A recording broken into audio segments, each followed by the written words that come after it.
Peace and beautiful blessings, champions, and welcome back to the Primal Coliseum.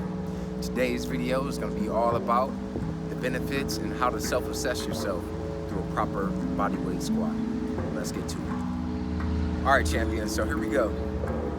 The main reason why you want to assess yourself using the bodyweight squat, which is the number one universal technique through all fitness genres that we use to self-assess, is because it helps to show what's happening in your hips, what's happening in your knees, your ankles, your spine, your entire kinetic chain complex. And so I'm going to demonstrate some moves today so that way you guys can self-assess yourself before getting under a squat rack, using some kettlebells, dumbbells, or anything. If you're coming back from an injury, if you're just getting back into fitness, or if you're just getting started, or even if you've been in fitness for a while and you just want to make sure you're doing everything correctly, this video is for that. So the first thing you want to do is make sure that your feet are right underneath your hips. Right? If your feet are out too far wide, all right, you're going to be focusing on inner adductors, outer IT band, and different things like that. We want to make sure that we're doing a squat that's going to make sure it activates the primary muscles of the legs. All right. So before you get under a squat rack, before you load up any weight or anything like that, make sure that you got all 4 points. You got 2 in the back, and then you got 2 in the front under each foot. Make sure that you have both feet fully grounded. And then when you do your squat, you're gonna make sure that your spine is long. All right, your head's not tilted down. It's gonna be looking maybe 20 or 30 degrees in front. So with that being said, we're gonna start from the bottom, making sure the 2 points in the back are touching the floor. The 2 points in the front of each foot is touching the floor. You're gonna push your hips all the way back, and I'll demonstrate from a side view as well. You're gonna go all the way down as low as you can, and then come all the way back up. All right, and what I want you to do is do this in front of a mirror, so that way you can see whether or not your knees are coming in, whether your knees are going out, because it's gonna reveal some of your weaknesses, which we all have some, myself included, and that's why we continuously evolve and improve.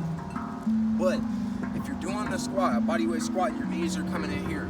That means that your inner adductors, the muscles in between your thighs, are not as strong as the muscles on the outside. So we need to create some symmetry. You need to focus on developing more strength in your inner thighs than your outer hips for the time being, that is. And same thing here. If you do your squat and your knees come all the way out like so, same thing. Muscles out here pulling, maybe you're sitting too long, you're driving trucks. I don't know your lifestyle, but you guys get the point. It's gonna reveal all that for you. Same thing with the ankles. When you go down into your squat, if your knees are coming in, that means that the outer part of your ankles is not as strong as the inner. And so you want to create that symmetry. A few things you can do just off the top of my head. You can focus on balancing techniques. You can use bands. Right? If you can see my toes, you can use bands to focus on isolating certain muscles in your calves. If you guys got questions, let me know. I'd love to help you out. And so same thing, we're going to the side view now. Making sure that the hips, the feet are right underneath the hips. Go all the way down to your squat, and then you're gonna go all the way back up. Notice my spine. If you're rounding your spine like that, that's a problem. Shouldn't load any weight on your spine. It's gonna create more damage in the long term. All right, so you wanna make sure that the spine is straight, push the hips all the way back, reach the arms forward, and then come all the way back up like that, guys.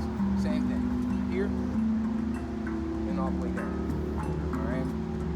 So, before you get under a squat rack, before you lift any weights or put any weight on your body, check these different components, right? When you take your arms up into your squat, if you can't bring your arms all the way up like so, that means you got some restriction in your shoulders that you need to address before moving forward and add more weight onto your body.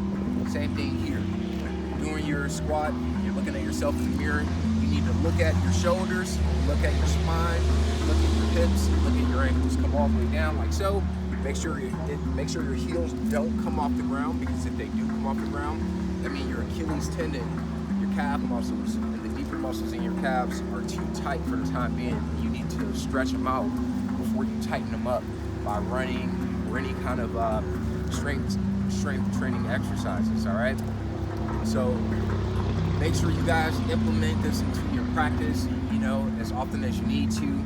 Sometimes I'll self-assess myself at least once a month, you know, as we're getting stronger and more mobile, we want to make sure that we still have that symmetry. All right, with everything that we do and don't do, it has a cause and effect. I just want to make sure that you guys are doing it the most efficient and healthiest way possible. All right, guys, if you got questions, let me know. Practice, play. All right, check on those key points that we talked about. And if you guys got questions, you guys know how to reach me. Until then, be good, be safe, have a beautiful day. See you soon. Peace.